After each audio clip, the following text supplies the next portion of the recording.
마음이라는 제목으로 하나님의 말씀을 함께 나누려고 합니다.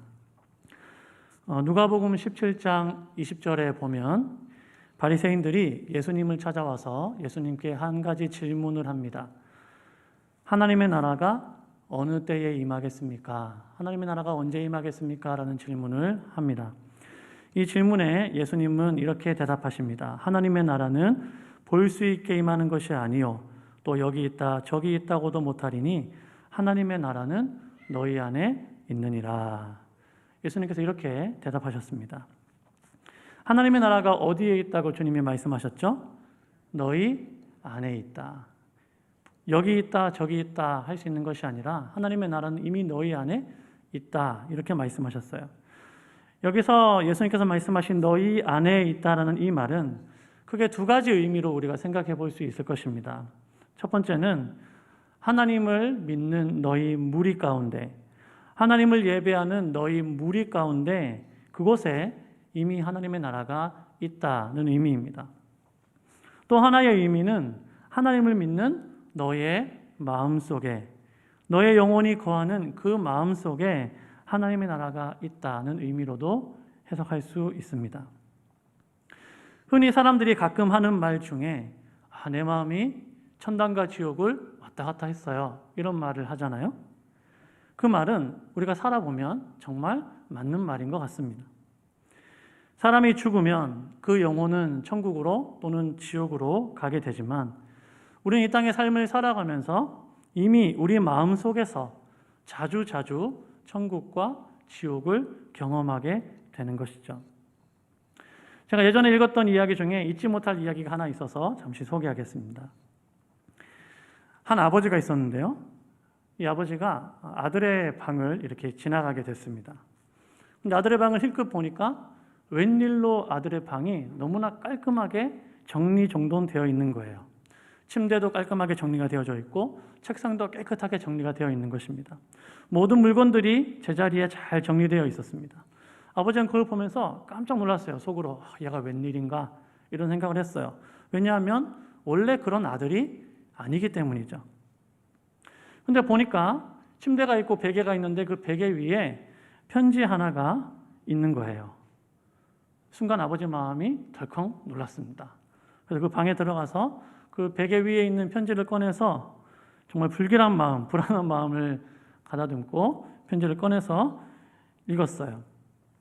무슨 내용이 기록되어 있는지 알 수 없지만 최악의 상황을 염두에 두면서 그렇게 편지를 읽었습니다. 편지의 내용은 이러했습니다. 아빠, 저는 지금 후회와 슬픔이 가득합니다. 도저히 엄마, 아빠를 마주할 용기가 나지 않아 이렇게 편지를 씁니다. 사실은 제 여자친구가 임신을 했습니다.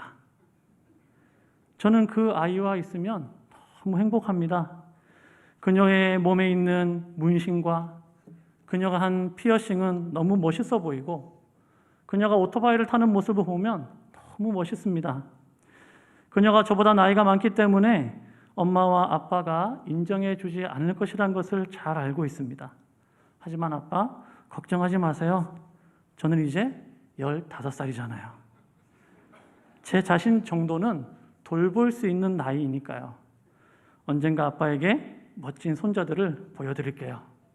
아들 올림. 이렇게 써 있는 거예요. 여러분, 이 편지를 받은 그 아버지의 마음이 어떻겠습니까? 너무나 놀랐겠죠? 마음이 정말 덜컥 내려앉고 이게 도대체 무슨 일인가 너무 놀랐을 거예요. 근데 가만히 보니까 그 밑에 아주 작은 글씨로 이렇게 추신 이렇게 써 있는 거예요. 편지 써보신 마지막에 이제 추신 이렇게 쓰잖아요. 추신 뭐라고 써 있냐? 사실은 아빠, 위에 기록한 내용은 전부 뻥이에요. 저는 지금 제 친구 집에 와 있어요. 인생에는 제 책상 서랍 안에 있는 성적표보다 더 나쁜 일들이 있다는 것을 아빠에게 상기시켜 드리고 싶었을 뿐이에요. 아빠 사랑해요. 집에 돌아가도 안전할 때가 되면 전화 주세요. 이게 무슨 말이죠? 책상에 성적표가 있는데 굉장히 못 봤겠죠. 그래서 이걸 아버지한테 보여주면 엄청 혼나거나 매를 맞거나 그렇게 할 것 같아서 미리 아버지의 마음을 연단시켜주고 있는 겁니다. 집에 돌아가도 안전할 때가 되면 전화 주세요. 여러분, 우리의 마음이 천국과 지옥을 방금 왔다 갔죠.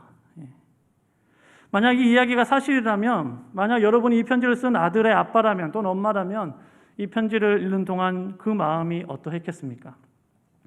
말 그대로 천당과 지옥을 다녀온 기분이 아니겠습니까? 책상 속에 아이의 성적표, 성적이 얼마나 나쁘든지 간에 그게 뭐가 중요하겠습니까? 그저 아들이 이런 사고 치지 않고 이 편지의 내용이 사실이 아니고 건강하게 돌아와 주는 것만으로 얼마나 감사하겠습니까? 이처럼 우리의 마음은 우리의 삶의 모습과 또 삶의 질을 결정하는 아주 중요한 잣대가 될 수 있다는 것입니다. 마음이 천국과 같으면 그 사람의 삶은 천국을 사는 것과 같을 것입니다. 반대로 마음이 지옥과 같으면 지옥과 같은 삶을 살게 되겠죠. 예수님을 믿는 신앙생활에도 마찬가지일 것입니다.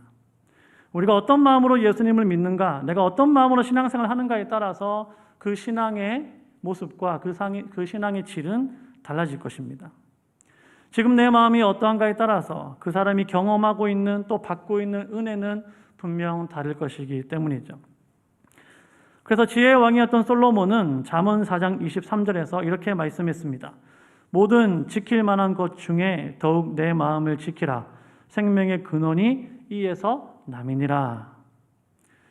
우리가 살면서 지켜야 될 것도 참 많이 있지만 가장 중요한 것, 꼭 지켜야 되는 것, 빼앗기지 말아야 하는 것, 그것이 있는데 그게 뭐냐면 우리의 마음이다라는 것입니다. 왜 그런가요? 생명의 근원이 그곳에서부터 나오기 때문입니다. 마음에서부터 생명의 근원이 나오기 때문이죠.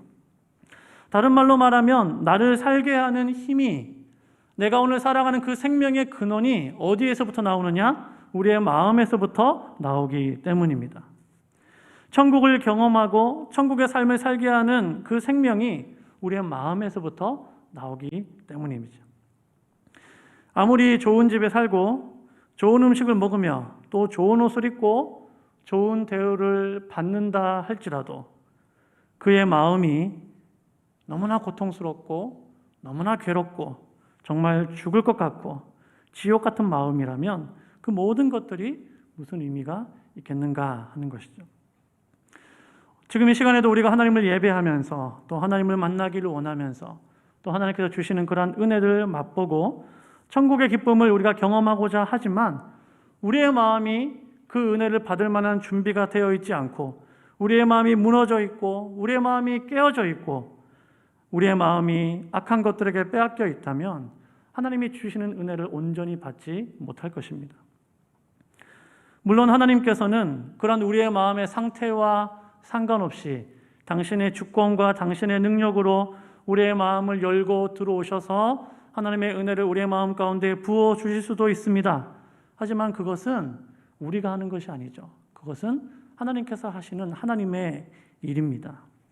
우리가 해야 되는 것은 나의 마음을, 우리의 마음을 잘 지키는 것입니다. 잠언 8장 17절에 보면 나를 사랑하는 자들이 나의 사랑을 입으며 나를 간절히 찾는 자가 나를 만날 것이니라 이렇게 말씀했어요. 하나님께서 우리에게 은혜를 주시는 것과 상관없이 우리가 해야 될 것은 하나님을 향한 우리의 사랑의 고백과 하나님을 향한 우리의 믿음과 그런 것들을 간절히 하나님 앞에 내어 맡기고 간절히 하나님을 찾고 간절히 하나님의 은혜와 하나님의 만날 것을 사모하면서 우리가 나아가야 한다는 것입니다. 그렇다면 우리가 가져야 될 마음, 또 우리가 지켜야 될 마음, 그 마음은 어떤 마음일까요? 오늘 우리가 함께 읽은 이 본문에 보면 하나님께서 우리들에게 원하시는 마음이 있다고 말씀합니다. 하나님께서 우리들에게 주시고자 하는 마음이 있다고 말씀하고 있습니다. 그 마음이 무엇일까요? 우리 26절 말씀인데요. 26절 말씀 다 같이 한번 읽어보겠습니다. 시작. 또 새 영을 너희 속에 두고 새 마음을 너희에게 주되 너희 육신에 굳은 마음을 제거하고 부드러운 마음을 줄 것이며. 하나님께서 우리들에게 원하시는 또 우리들에게 주시고자 하는 마음이 무엇이라고 말씀하고 있죠? 부드러운 마음입니다. 이 부드러운 마음, 여기 부드러운이라는 이 단어는 원어로 보면 아주 간단해요. 우리의 피부에 살결을 의미합니다. 이 살결. 영어 성경에서는 플래시라고 그렇게 표현하고 있습니다.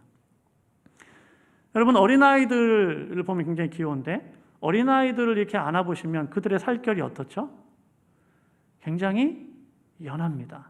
굉장히 보들보들하고 그 살결을 이렇게 만져보면 굉장히 기분이 좋아지죠. 그 피부가 얼마나 부드러운지 저도 제 아이들 이렇게 안아보면 부러울 때가 있어요. 나도 어릴 때 정말 피부가 이렇게 좋았을 텐데 나도 이런 때가 있었는데 그런 마음이 들 정도로 아이들의 피부가 굉장히 부드럽습니다. 그런 마음, 그와 같은 마음을 우리에게 주기를 원하신다는 거예요. 근데 이 마음이 어떤 마음인지 알려면 그 반대의 마음이 무엇인가를 보면 되는데 오늘 본문에는 그 반대의 마음이 무엇이라고 표현하고 있냐면 굳은 마음이다라는 것입니다. 굳은 마음. 이것은 그 원어의 의미를 보면 돌이라는 단어예요. 돌. 그러니까 돌처럼 딱딱하게 굳어있는 마음. 다시 말하면 하나님께서 우리의 이 돌과 같이 굳어있는 딱딱한 그러한 마음들을 제거하시고 어린아이의 살결과 같은 부드러운 마음을 하나님께서 우리들에게 주기를 원하신다고 말씀하고 있습니다. 돌과 같이 굳어있는 그런 굳은 마음이 우리가 본질적으로 가지고 태어나는 그런 마음이라면 오늘 본문에서 말씀하고 있는 이 어린아이의 살결과 같은 부드러운 마음은 하나님께서 바꾸어 주기를 원하시고 하나님께서 우리들에게 주시고자 하는 그러한 마음이다라는 것입니다. 예레미야 선지자는 예레미야 17장 9절 이하에서 이렇게 표현했어요. 만물보다 거짓되고 심히 부패한 것은 마음이라 누가 능히 이를 알리오마는 나 여호와는 심장을 살피며 폐부를 시험하고 각각 그의 행위와 그의 행실대로 보응하나니. 만물보다 거짓되고 심히 부패한 것이 우리의 마음이다라는 것입니다. 딱딱하게 굳어있는 마음이 우리의 상태라는 것입니다. 그런데 하나님께서는 그런 우리의 마음을 살피시고 심장을 살피시고 폐부를 시험하신다고 말씀하시고 그래서 그렇게 거짓되고 부패하고 딱딱하게 굳어있는 그러한 마음들을 제거하시고 새로운 마음을 주기를 원하시는데 그 마음이 무엇이냐? 오늘 에스겔 선지자가 말씀하고 있는 부드러운 마음이다라는 것입니다. 사랑하는 여러분, 이 사실을 인정하시나요? 우리의 마음이 이처럼 거짓되고 부패하고 돌처럼 딱딱하게 굳어있다는 이 말씀을 우리가 인정하는가 하는 것입니다. 우리의 마음이 너무나 부패해서 가까이 가면 악취가 나고 썩는 냄새가 나는 그런 마음이 원래 우리의 마음이다라는 사실을 우리가 인정하는가 하는 것입니다. 그래서 정말 하나님께서 주시는 새로운 마음, 하나님이 부어주시는 그러한 부드러운 마음이 아니면 소망이 없는 자들이라는 사실을 우리가 인정하고 있는가 하는 것입니다. 그런데 우리가 솔직히 우리의 마음을 열어놓고 솔직하게 이야기해보면 말로는 그렇다고 하는데 정말 내 마음 깊은 곳에서는 나는 그 정도는 아닌 것 같은데 라는 마음을 우리는 가지게 됩니다. 그래도 내가 저 사람보다는 좀 낫지 않는가라는 생각을 해보게 되죠. 말로는 하나님 부드러운 마음을 주십시오 이렇게 이야기하지만 누군가가 나를 향하여서 당신 왜 이렇게 마음이 굳어 있어요? 왜 이렇게 딱딱해요? 왜 이렇게 교만해요? 이런 이야기를 들으면 기분 나빠하죠. 나는 그런 사람이 아닌데, 나는 그 정도는 아닌데 이렇게 생각을 합니다. 입으로는 부드러운 마음을 주소서라고 하지만 마음 깊은 곳에서는 바뀌고 싶어 하지 않는, 변화되고 싶지 않은 굳은 마음이 우리 안에 존재하고 있음을 우리는 부정할 수가 없다라는 것입니다. 그래서 우리에게는 더욱더 오늘 본문에 말씀하고 있는 하나님께서 주시고자 하는 또 주기를 원하시는 이 부드러운 마음이 저와 여러분들에게 필요한 줄로 믿습니다. 에스겔 선지자는 바벨론 포로기 거의 마지막에 활동했던 선지자입니다. 이스라엘이 왜 이방 나라의 포로가 되었을까요? 하나님의 선택받은 백성들이, 하나님의 선택받은 민족이 왜 오히려 하나님의 심판을 받고, 왜 이방 나라에 팔려가고 나라가 망하고 포로로 끌려가서 그 70년이 넘는 세월 동안 치욕과 고통을 왜 그들이 당해야 했겠습니까? 그 이유는 바로 그들의 마음이 오늘 본문에서 말씀하고 있는 돌과 같이 굳어 있었기 때문입니다. 그들의 마음이 돌처럼 딱딱하게 굳어 있었기 때문에, 그 마음이 변화되지 못했기 때문이죠. 신명기 9장 13절에 보면 하나님께서는 이스라엘 백성들을 향하여 이렇게 말씀하십니다. 여호와께서 또 내게 말씀하여 이르시되 내가 이 백성을 보았노라. 보라, 이는 목이 곧은 백성이니라. 나를 막지 말라. 내가 그들을 멸하여 그들의 이름을 천하에서 없애고. 하나님께서 모세에게 말씀하고 있는 말씀입니다. 이것이 하나님께서 보시는 이스라엘 백성들의 상태였다라는 것이죠. 여러분 구약성경 읽어보시면 아시겠지만 이러한 표현들이 심심찮게 나옵니다. 이는 목이 곧은 백성이라. 굳은 마음을 가진 백성들이었다는 것입니다. 변해와 변화되지 않는, 시간이 가면 갈수록 점점점 더 딱딱해지는 그런 마음이었다는 것이죠. 그래서 그들은 하나님의 오래 참으심에도 불구하고 결국에는 하나님의 진노와 하나님의 심판을 받아서 나라가 망하고 70년의 세월 동안 포로 생활을 할 수밖에 없는 그러한 상황 가운데 빠지게 된 것이죠. 그렇지만 하나님께서는 그들을 포기하지 않으셨습니다. 그래서 여러분 에스겔서를 읽어보시면 에스겔서 앞부분에서는 이스라엘 백성들의 죄악과 또 그 죄악에 대한 하나님의 책망의 말씀들이 나오지만 뒤로 갈수록, 후반으로 갈수록 이스라엘을 회복시키고자 하는 하나님의 희망과 소망의 말씀이 기록되어 있는 것을 봅니다. 특별히 36장부터, 오늘 우리가 함께 읽은 이 36장부터 본격적으로 이스라엘의 회복에 대한 말씀이 나오는데 그 핵심이 되는 장이 36장과 뒤이어 나오는 37장이죠. 에스겔서 37장에는 유명한 말씀이 나오지 않습니까? 에스겔의 마른 그 골짜기, 마른 뼈와 같은 그들을 회복시켜 주시는 그 말씀을 하시면서 내가 이렇게 너희를 회복시킬 것이다 하는 것을 말씀해 주고 있습니다. 지금 포로 생활하고 있는 이 이스라엘 백성들을 향한 하나님의 회복에 대한 약속은 크게 세 가지입니다. 첫 번째는 너희를 다시 예루살렘으로, 본토로 기환시켜 주겠다는 것이고, 두 번째는 내가 너희들의 죄를 용서하겠다. 너희들의 죄악을 이제 내가 용서하겠다는 것입니다. 그리고 마지막 세 번째는 너희들의 굳은 마음을 제하고 부드러운 마음을 줄 것이다 라고 하나님께서 약속해 주십니다. 그러니까 오늘 본문에 나오는 이 부드러운 마음은 이스라엘 백성들을 회복시키시고 새롭게 갱신시키시기를 원하는 하나님의 간절한 열망의 정점이라고 할 수 있습니다. 바울은 고린도후서 5장 17절에서 이렇게 말씀하죠. 그런즉 누구든지 그리스도 안에 있으면 새로운 피조물이라 이전 것은 지나갔으니 보라 새 것이 되었도다. 그리스도 안에서 새로운 피조물이 된다는 것은 우리의 마음이 새롭게 된다는 것입니다. 우리의 굳은 마음을 제하고 부드러운 마음으로 그렇게 변화시켜 주신다는 것이죠. 하나님은 날마다 우리의 굳은 마음을 제하기를 원하시고 우리들에게 부드러운 마음을 주기를 원하시고 날마다 예수 그리스도 안에서 새로운 피조물로 우리를 빚어가기를 원하신다는 사실을 우리는 늘 기억해야 합니다. 그래서 어제 비록 내가 하나님 안에서 좀 부끄러운 그런 모습이었다 할지라도 오늘 그리스도 안에서 나를 새롭게 빚어가시는 그 하나님을 소망하면서 오늘도 믿음으로 주님 앞에 나아가는 저와 여러분 되어야 할 줄로 믿습니다. 그러면 왜 하나님께서 그렇게 간절히 그들의 굳은 마음을 제거하고 부드러운 마음을 주려고 하실까요? 그 이유는 굳은 마음으로는 새로운 하나님 나라의 백성이 될 수 없기 때문입니다. 그들은 이미 굳은 마음이 변화되지 못해서 이미 실패를 경험한 백성들이죠. 하나님은 그들이 그 굳은 마음, 그것 때문에 그 죄악 가운데 그들이 거해서 결국은 바벨론의 포로가 되었다는 사실을 아십니다.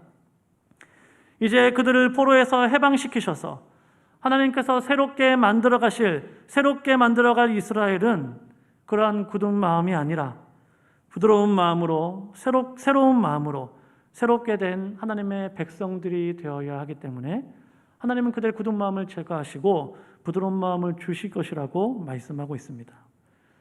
이것을 다르게 표현하면 굳은 마음을 가지고서는 하나님 나라의 백성이 될 수 없다는 것입니다. 에스겔 시대도 마찬가지고 오늘날도 마찬가지입니다. 돌과 같이 굳어있는 마음, 딱딱하고 차갑고 각박하고 반응이 없는 마치 죽어있는 것과 같은 그런 마음, 그래서 전혀 변화되지 않는 그런 마음으로는 절대로 새로운 하나님 나라의 백성이 될 수가 없다는 것입니다. 여러분, 이런 마음을 가진 사람이 하나님 나라에 들어갈 수 있겠습니까? 하나님의 새로운 나라, 그 새로운 백성이 될 수 있겠습니까? 성경을 떠나서도 상식적으로 생각해봐도 하나님 나라에 그런 사람들이 들어갈 수 있을까? 들어갈 수 없습니다. 그래서 하나님께서는 내가 너희들의 굳은 마음을 제거할 것이고 부드러운 마음을 줄 것이라고 말씀하고 있는 것이죠. 굳은 마음은 곧 죽음을 의미합니다. 여러분, 사람은 언젠가 죽잖아요. 근데 죽는다는 것은 그 속에 생명이 사라지는 것입니다. 생명이 없어지는 것이죠. 사람의 몸에서 생명이 떠나고 몸과 영혼이 분리되면 여러분, 그 몸이 어떻게 될까요? 우리 육신이 어떻게 되겠습니까? 생명이 떠나면 딱딱하게 굳죠. 팔다리가 굽어있는 상태에서 생명이 떠나게 되면 그 육신은 어떻게 되겠습니까? 그렇게 그대로 굳습니다. 그래서 나중에 장례를 치르면서 그 굳어있는 그 육신을 펴려면 굉장히 힘이 들다고 하죠. 너무나 딱딱하게 굳어 있어서 손가락 하나 피는 거, 팔 하나 피는 거, 그런 것도 굉장히 어렵다고 합니다. 하지만 여러분, 지금 손가락을 한번 움직여 보세요. 발가락, 몸 움직이실 수 있잖아요. 그 이유가 뭐죠? 생명이 있기 때문입니다. 우리 안에 아직 생명이 있기 때문에 우리의 이 육신을 우리가 마음대로 움직일 수가 있는 것이죠. 그러나 우리의 육신에서 생명이 떠나고 우리가 죽음을 경험하면 우리의 육신은 굳는 것입니다. 굳은 마음은 곧 죽음을 의미하는 것이죠. 예수님의 생명이 없는 사람은 그 마음이 굳은 마음과 같은 것입니다. 딱딱하게. 그래서 그 속에는 나쁜 것들이 나오게 되죠. 거친 말들이 나오고 부정적인 말들이 나오고 욕하는 말들이 나오고 비판하는 말들이 나오고 불순종하는 말들이 나오고 사람을 정죄하고 판단하는 말들이 나오고 심지어는 사람을 죽이는 말들도 나옵니다. 세속적인 말들도 나오죠. 예수님의 생명이 그 마음 가운데 없기 때문입니다.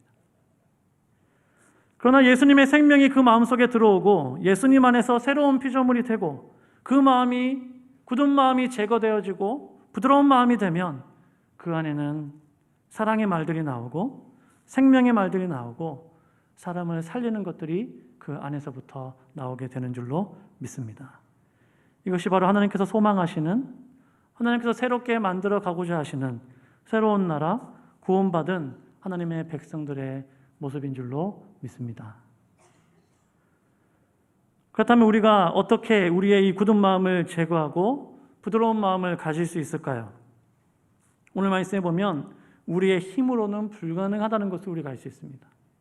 우리가 아무리 애쓰고 우리가 아무리 노력하고 한다 할지라도 내 힘으로는 절대로 나의 이 굳은 마음을 부드럽게 바꿀 수가 없다는 거예요. 요즘은 마인드 컨트롤이나 또 요가나 아니면 어떤 정신 수양이나 이런 것들을 통해서 자신의 운명을 바꿀 수 있다, 자신의 마음을 바꿀 수 있다 이렇게 주장하지만 그건 다 불가능한 이야기입니다. 결정적으로 왜 안 될까요? 사람은 태어날 때부터 굳은 마음을 가지고 태어나게 되는데 그 굳은 마음은 왜 가지고 태어나느냐? 죄 때문에 그렇죠. 죄의 결과로 굳은 마음을 가지고 태어난다는 것입니다. 그렇기 때문에 우리 안에 있는 이 죄의 문제를 해결하지 않고서는 절대로 우리의 굳은 마음이 부드러운 마음으로 변화될 수 없다는 것입니다. 우리의 힘으로는 할 수 없기 때문에, 나는 할 수 없으니까 오늘 말씀해 보면 하나님께서 우리들에게 부드러운 마음을 주시겠다고 약속하고 있어요. 내가 너희의 굳은 마음을 제거하고 그 자리에 부드러운 마음을 줄 것이다. 우리 안에서부터 나올 수 없으니까 우리가 아닌 바깥에서부터, 하나님으로부터 우리들에게 새로운 마음을 주시겠다고 약속하고 있습니다.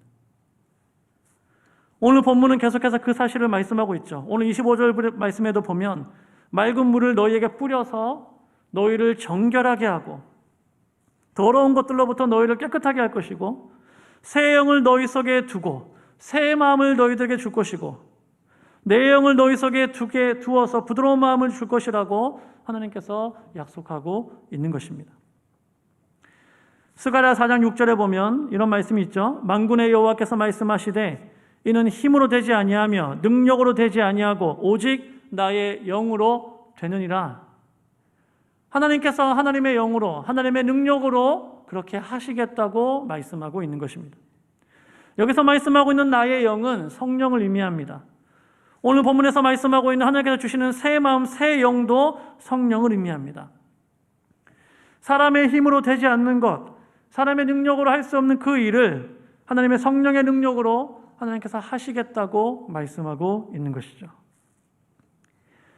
본질적으로 죄가 가득하고 굳은 마음을 가진 그러한 사람도 그 안에 하나님의 능력이 임하고 하나님의 영이 임하면 깨어질 것 같지 않았던 그 딱딱한 그 굳은 마음이 변화되어져서 하나님께서 그렇게 부드럽게 변화시켜 주실 줄로 믿습니다. 그렇게 하나님의 능력으로 우리의 굳은 마음을 제하시고 부드러운 마음을 줄 것이라고 하나님께서 약속하고 있는 것이죠. 그렇게 굳은 마음이 제해지고 부드러운 마음이 되면 어떤 일들이 일어날까요? 우리 27절 말씀 같이 한번 읽어보겠습니다. 27절입니다. 시작. 또 내 영을 너희 속에 두어 너희로 내 율례를 행하게 하리니 너희가 내 규례를 지켜 행할지니라. 하나님의 말씀을 지키고 그 말씀을 따라 살 수 있게 되고 많은 열매를 맺게 될 것을 말씀하고 있습니다. 마태복음 13장에 보면 예수님의 비유 가운데 우리의 마음을 잘 보여주는 비유가 나오죠. 바로 4가지 밭의 비유입니다. 예수님의 비유 가운데에는 4가지 밭이 나오는데 길가밭과 돌밭과 가시떨기밭과 좋은 밭이 나옵니다. 여기에 나오는 이 길가밭, 또 돌짝밭, 또 가시떨기밭, 이 밭은 굳은 그런 마음 밭이죠. 그래서 그 결과가 어떻습니까? 열매가 없습니다. 새들이 와서 먹거나 흙이 없어서 말라 죽거나 온갖 염려와 근심에 쌓여 있거나, 그렇지만 마지막에 나오는 좋은 밭은 부드러운 마음의 밭이죠. 이런 마음에 하나님의 말씀의 씨앗이 떨어지니까 30배, 60배, 100배의 열매를 맺게 되었다고 말씀하고 있습니다. 이 씨앗은 하나님의 말씀이죠. 다른 말로 말하면 복음입니다. 복음이 땅에 떨어져서 열매를 맺게 하는 것이죠. 열매를 맺지 못하는 것은 하나님의 말씀에 능력이 없거나 하나님의 말씀에 문제가 있는 것이 아니라 그 말씀을 받는 밭에 따라서 결정이 되는 것입니다. 그래서 우리의 마음밭이 길가밭과 같은 밭이 되지 않도록, 돌짝밭과 같은 마음이 되지 않도록, 가시밭과 같은 그러한 굳은 마음이 되지 않도록 우리의 굳은 마음을 제하고 우리의 마음이 좋은 밭, 부드러운 마음밭이 될 때에 오늘 에스겔 선지자가 말씀하고 있는 하나님의 규례와 말씀을 따라 살 수 있는 힘이 생겨나게 되고 하나님이 기뻐하시는 좋은 열매를 마침내 맺게 되는 줄로 믿습니다. 마가복음 10장에 보면 사람들이 어린아이들을 예수님께 데리고 오는 사건이 나옵니다. 하지만 제자들은 그 어린아이들을 데려오는 그 사람들에게 오히려 꾸짖었죠. 화를 냈습니다. 왜 어린아이들을 데리고 왔냐고. 그렇지만 예수님께서는 오히려 그 제자들에게 성경에 보면 마가복음에 보면 예수님이 노하셨다 이렇게 기록하고 있어요. 예수님이 화를 내시면서 제 아들에게 이렇게 말씀하세요. 마가복음 10장 13절에 보면 예수께서 보시고 노하시어 이르시되 어린아이들이 내게 오는 것을 용납하고 금지하지 말라. 하나님의 나라는 이런 자의 것이니라. 내가 진실로 너희에게 이르노니 누구든지 하나님의 나라를 어린아이와 같이 받들지 않는 자는 결단코 그곳에 들어가지 못하리라 하시고, 오늘 어제도 목사님께서 이 말씀을 가지고 설명해 주셨지만 어린아이와 같은 마음이 되지 아니하고는 결단코 그 나라에 들어갈 수 없다고 말씀하고 있습니다. 이 마가복음 10장 15절 말씀을 현대어 성경으로 보면은 현대어 성경은 이렇게 기록하고 있어요. 내가 분명히 말한다. 누구든지 어린아이와 같은 마음으로 하나님 나라를 받들지 않으면 결코 그의 나라에 들어가지 못할 것이다. 누구든지 어린아이와 같은 마음으로 하나님의 나라를 받들지 않으면 결코 그 나라에 들어갈 수 없다고 말씀하고 있습니다. 무슨 말씀인가요? 하나님의 나라는 누가 들어갑니까? 어린아이와 같은 마음을 가지고 있는 사람, 어린아이와 같은 마음을 가진 사람이 하나님의 나라에 들어갈 수 있다는 거예요. 여러분, 어린아이와 같은 마음이 무엇이겠습니까? 그것이 곧 오늘 본문에서 말씀하고 있는 굳은 마음을 제거한 부드러운 마음을 가진 마음입니다. 제가 자녀를 5명을 양육하고 있잖아요. 알고 계시죠? 네. 자녀를 많이 둔 부모로서의 특권이 있다면 아이들의 다양한 모습들을 면면히 볼 수 있다는 것입니다. 제 몸에서 난 자녀지만 첫째부터 5째, 막내까지 보면 다 다르잖아요. 저는 외아들입니다. 누나도 없고 형도 없고 동생도 없고. 예. 아버지가 또 일찍 돌아가셔서 정말로 어머니와 저하고 외롭게 세상을 살았거든요. 그런데 그렇게 제가 자라다 보니까 이 아이들, 제 자녀들을 보면서 그 아이들의 심리가 궁금할 때가 굉장히 많아요. 왜 저렇게 행동할까? 왜 저렇게 말할까? 저는 이해가 안 되는 거예요. 왜냐하면 제가 그렇게 자라보지 않았기 때문에. 이해가 잘 안 될 때도 있습니다. 언제 잘 이해가 안 되느냐? 아이들이 싸울 때 잘 이해가 안 돼요. 아이들이 자라면서 안 싸울 수는 없겠지만 주로 무엇 때문에 싸울까요? 먹는 거 가지고 싸웁니다. 먹는 거 갖고 싸워요. 분명히 먹고 있는데 이쪽에 하나 더 갖고 있고 이쪽에 하나 더 가져야 되는데 못 가지게 한다고 싸워요. 그리고 또 뭐 때문에 싸울까요? 장난감 때문에 싸워요. 자기는 이만큼 가지고 있는데 동생이 조금 가져가려고 하면 그거 못 가져가게 해요. 그거 싸워요. 그런데 아이들이 싸울 때 보면 정말로 화가 나 있는 것 같습니다. 정말로 화가 났어요, 아이들이. 그리고 정말로 미워하는 것 같아요. 누나를 정말 미워하고 동생을 정말 미워하는 것 같아요. 그런 마음이 가득한 것처럼 보여요. 눈에서 막 레이저가 나오고 소리가 막 지르면서, 우리 넷째는 소리를 잘 지르거든요. 소리를 막 지르면서 그러다가 누나한테 한 대 맞거나 그러면 울죠 막. 그리고 자기 화에 못 이겨서 울거나 합니다. 그런데 정말 신기한 건 뭐냐면요, 좀 전까지 그렇게 미워하고 그렇게 눈에서 막 레이저가 나오고 신경질 부리고 소리 지르면서 그렇게 정말 죽일 듯이 싸웠는데 엄마가 맛있는 것을 해서 갖다 주거나 아니면 TV에 재밌는 만화를 틀어주면 언제 그랬냐는 듯이 그 아이들이 다시 옹기종기 앉아서 그 음식을 먹고 그 TV를 보면서 즐거워하더라는 것입니다. 저는 그게 정말 이해가 안 됐어요. 저는 그 아이들이 좀 전까지 싸우는 걸 봤잖아요. 그 아이들이 싸우는 척했다고 저는 생각하지 않거든요. 미워하는 척하고 화나는 척하고 그렇게 했다고 생각하지 않아요. 정말로 미워했고 정말로 화가 나서 싸웠어요. 정말 그 순간만큼은 정직했다는 것이죠. 그런데 그 굳은 마음이 계속가지 않더라는 것입니다. 금세 녹아지고 언제 그랬냐는 듯이 부드럽게 되더라는 것이죠. 제가 아이들을 부릅니다. 자초지종을 듣고 네가 잘못했네, 네가 사과해. 그럼 아이들은 두말하지 않고 사과합니다. 미안하다고 얘기해. 그럼 미안하다고 얘기합니다. 용서한다고 얘기해. 그럼 용서한다고 얘기합니다. 안아줘. 그럼 안아줍니다. 사랑해 그러면 또 사랑해 해줍니다. 좀 전까지 그렇게 막 싸웠던 아이들이. 전 잘 이해가 안 되더라고요. 그 마음이. 그런데 저는 그 아이들의 모습을 보면서 제 안에 있는 굳고 교만한 마음들을 봅니다. 그렇게 마음으로 시기하고 질투하고 용서하기 싫어하고 사과하기 싫어하고 손해보기 싫어하는 돌처럼 굳어있는 내 마음을 하나님께서 그 아이들을 통해서 보게 해 주시다는 것이죠. 이해가 잘 안 되지? 너는 이해가 잘 안 될 거야. 하나님 꼭 그렇게 말씀하시는 것 같아요. 저 아이들 보면 너 이해가 잘 되냐? 이해가 잘 안 되는데요. 그게 내가 원하는 마음이야. 하나님이 그렇게 말씀하시는 것 같습니다. 사랑하는 여러분, 여러분의 마음은 어떤 마음인가요? 너무나 세상살이가 힘들어서 아니면 이러저러한 많은 인생의 어려운 경험들 때문에 굳어있는 그런 마음은 아닙니까? 혹시나 굳어있는 마음이 지금도 가지고 있다면 하나님은 우리들에게 그 마음을 내려놓으라고 말씀하십니다. 입으로는 변화되기를 원한다고 하면서도 여전히 마음 깊은 곳에서는 변화되기를 거부하는 그 굳은 마음을 내려놓으라고 말씀하시죠.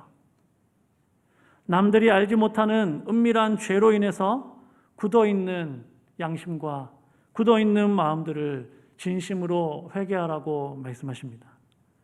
그리고 부드러운 마음을 구하고 그렇게 하나님 앞에 나아갈 때 하나님은 그 마음을 허락해 주실 줄로 믿습니다. 오늘 특별히 어린이 주일을 우리가 보내면서 앞서 예수님께서 말씀하신 누구든지 어린아이와 같은 마음으로 하나님 나라를 받아들이지 않으면 결코 그의 나라에 들어가지 못할 것이다 라는 이 주님의 말씀을 우리가 기억하면서 끊임없이 나는 과연 하나님 나라의 백성이 맞는가? 나는 과연 주님의 이 말씀에 비추어 보았을 때 나는 정말 어린아이와 같은 마음으로 하나님의 나라를 받들고 있는 하나님 나라의 진정한 백성이 맞는가? 스스로에게 물으면서 내 안에 있는 굳은 마음을 제거하고 하나님 내 안에 부드러운 마음을 어린아이의 살결과 같은 그런 부드러운 마음을 허락해 달라고 기도하는 저와 여러분 되어야 할 줄로 믿습니다. 그러한 마음으로 우리가 서로 사랑하고 그렇게 살아갈 때 하나님께서 기뻐하시는 아름다운 귀한 열매들도 저와 여러분을 통해서 많이 맺게 될 줄로 믿습니다. 그런 저와 여러분 될 수 있기를 주님의 이름으로 축복합니다.